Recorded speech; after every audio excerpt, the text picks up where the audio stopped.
Who wants to go first? I can go first. Okay. My name is Pete Basselier. I'm the Town and School District Moderator in Milford. I've been in that position now for 15 years.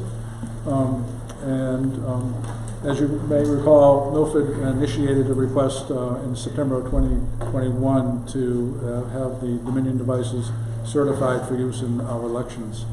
In talking about the audit, first and foremost, I want to thank Secretary of State Scanlon and his staff, in particular Eric Forcier and Jen Cody, for all the work that they did in preparing for and organizing and running these audits. They did an outstanding job.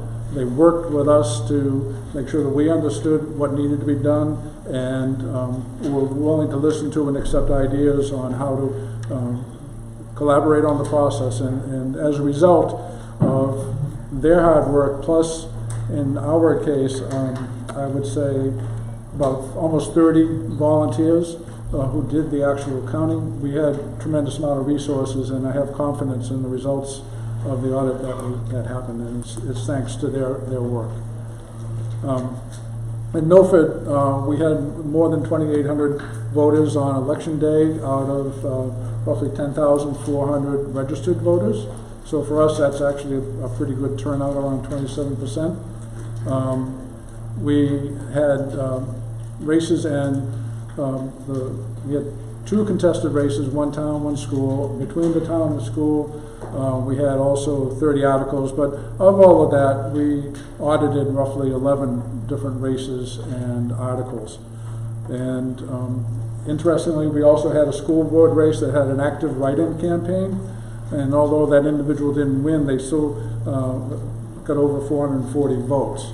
So that, I think, makes the audit more representative of the reality of what an election is like on a normal day. I just wanted to make a few comments about the Dominion device. We use the ImageCast precinct model, and it went exceptionally well on election day. The voters had almost unanimously, had no comment or favorable comments. We had one voter, when that person learned that it was manufactured by Dominion, asked to have their ballot hand counted, and that was literally the only one. And I say this having collected information from the people who monitor the ballot boxes. Our ballot boxes, we had 6, as was mentioned earlier, 3 town, 3 school, and we have a person that monitors that just to help the voter if need be. Those individuals are either deputized as an assistant moderator, or they already have a role as a school board member, a select board member, or a member of the town administration, all duly sworn. So they're there just to monitor the device and help the voter if need be. In terms of the process, it's a slower machine. The technology, as you know, is slower compared to AccuVote. And the reason, of course, is that the AccuVote only is looking for those ovals, and that's all it's doing. And then it tallies and saves that information. Whereas all the digital devices that we have in the market today are scanning the ballot, and both sides, as well as counting and tallying and saving not only the results, but also, of course, the images on both sides of those ballots. In Milford's case, we had 3 pages for the town ballots, and we had 1 for the school. 2 of the town ballot pages were duplex printed, both sides. 1 was only simplex, and the school ballot was duplex printed. We had no jams. The only time a machine jammed was when a voter tried to put 2 ballots in at the same time. So 6 machines, 2,800 voters, 11,000 plus ballots, and we only had the 1 jam, and that's because the voter literally tried to inadvertently put 2 ballots in at the same time. The other thing is, one of the biggest complaints all of us as election officials have about the AccuVotes is folded ballots. How the machine, the AccuVote machine, handles those and the difficulty it has in stacking the folded ballots that are your absentee ballots. And every one of them fed fine. We had no problems in the bin. We still go into the bin during the day just to sort it and make sure the pile is pretty straight, because the bin is larger than the ballot, because the bin has to be able to hold a wide range of ballot sizes. But in terms of jamming like we see on the AccuVotes, didn't happen. Didn't happen. 6 machines, 11,000 plus ballots. The only thing that I would say that we had an election day issue was there's in the Dominion device that has a container, if you will, for write-ins, as well as, of course, for the hand counts. But the divider that separates the write-ins from the other ballots was jostled by one of our monitors, apparently, and as a result, we had some blending of the write-ins with the regular ballots, if you will. We were able to catch that. We knew about it on election day. We sorted those so that at the end of the night, when we were counting ballots, counting that write-ins, we actually went through the stack of all the ballots that up to that point might have had a write-in mixed in with the regular ballots. So a testament to the election officials on site that day to realize what had happened and come up with a fix, and it did not affect the outcome because we knew to look for those write-in ballots on election night. So just in summary, we put it to a good solid test, a lot of pages, a fair number of voters, and the device worked well. The audit went exceptionally well, and when we think about that margin of error, I can speak from personal experience, having done the testing of the ballots before the election with the town clerk, as well as being part of the election count on that night and the audit. More often than not, and as Dave knows, I boil maple syrup. I wager a gallon of maple syrup that any time that there's an off by 1 or 2 votes, it's still the human that's made the mistake and not the machine. I'll leave it at that. Yes? Yes, Commissioner Kidd. Thanks. When you said you're slower with technology that you're scanning, you said you had 4 pages, but how many faces had to be scanned? Some are double-sided. How many faces totally had to be captured by image? 6. 6. Yeah. So it'd be understandably slower just for that. How long with 6 faces, which is a big ballot by anybody's count? Right.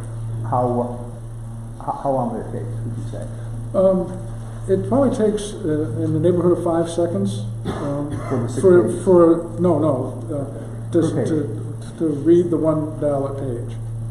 So what we have to remember is all of their manufacturers are in that range. Some may be claim to be a second faster or a second slower. And so when you compare it to the AccuVote, and some of our voters did, because they're used to being able to put the ballot in pretty quick. And I know from doing AccuVote ballot testing, I can feed that beast really fast. Now with the scanning process and capturing the image, it's a lot slower. But when we select a machine to replace the AccuVote, we're not comparing the AccuVote's feeding speed to the new device. We're comparing the 4 or 5 manufacturers' devices. And so a second difference between whatever we choose for a new counting machine is a minimal difference from the voter's perspective. And when you think about it, it's only the municipal election that has ballot counts like this. The presidential primary, the presidential election, September primary, they're often only 1 page per voter. And so the time it takes for the next voter to approach the machine absorbs that extra second, if you will. So it really is a negligible difference between manufacturers when evaluating the merits of the different machines. Just follow, please. Sure. They understand that they're all very close because they're usually scanned. Right. How was the voter reaction on that? You said generally it was very good, but on the delay factor, did it take longer to run your voters through?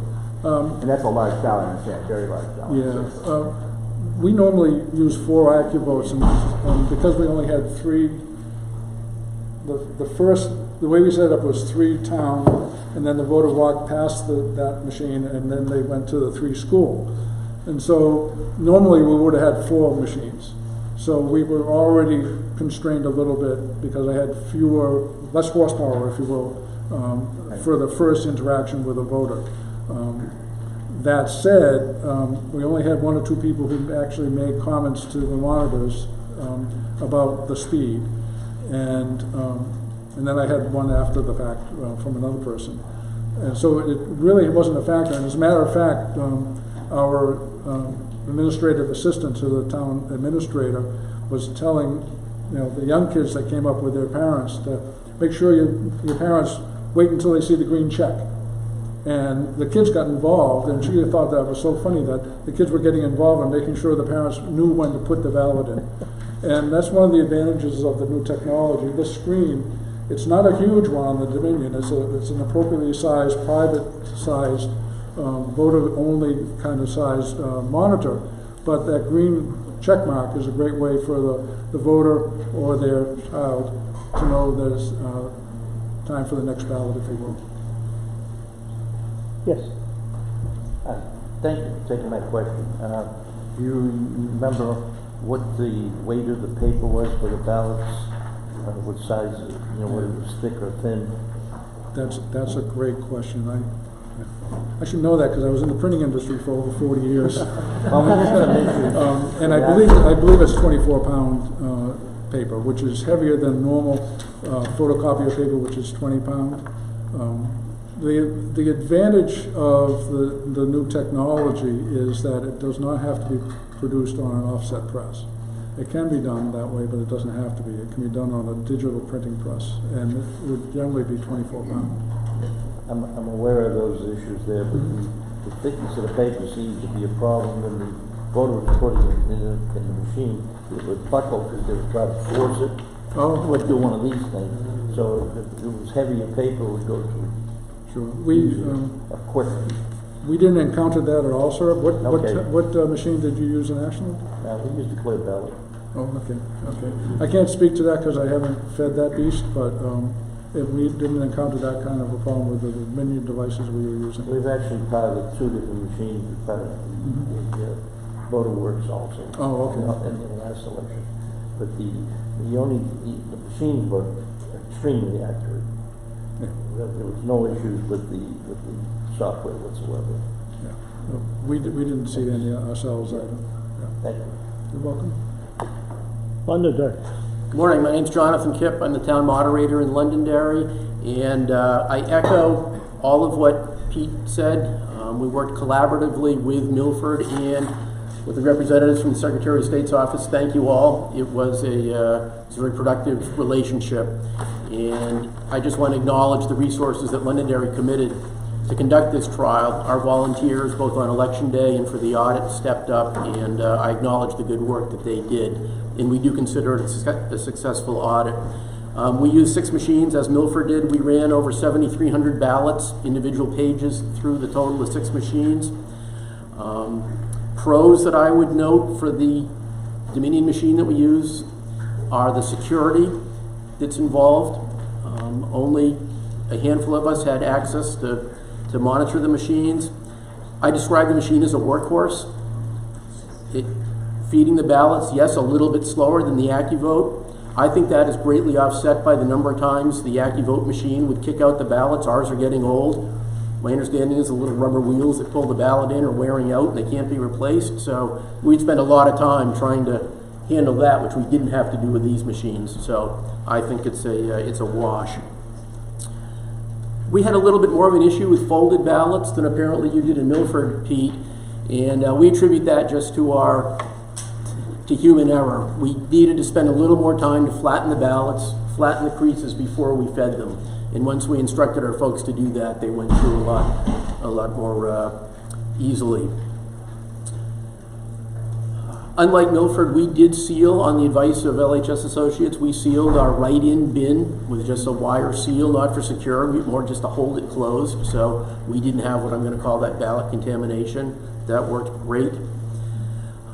And I think a consideration that's very important here as we make our decisions on what devices we may choose to use is, certainly for us in Londonderry, it was important to have the local vendor, in this case LHS, available. A phone call away, a lot of support, and they're close enough that even with the AccuVote machines and with our poll pad, e-poll book devices, if we need something, we can run down to their office and pick it up, whether it's a roll of paper for the machine or additional supplies, security tags, for example. I think the local access to resources is a very important consideration and will be important to us in Londonderry.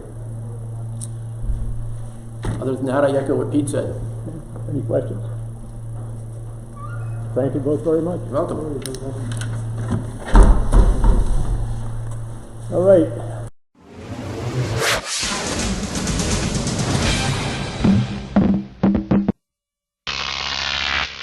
Croc TV.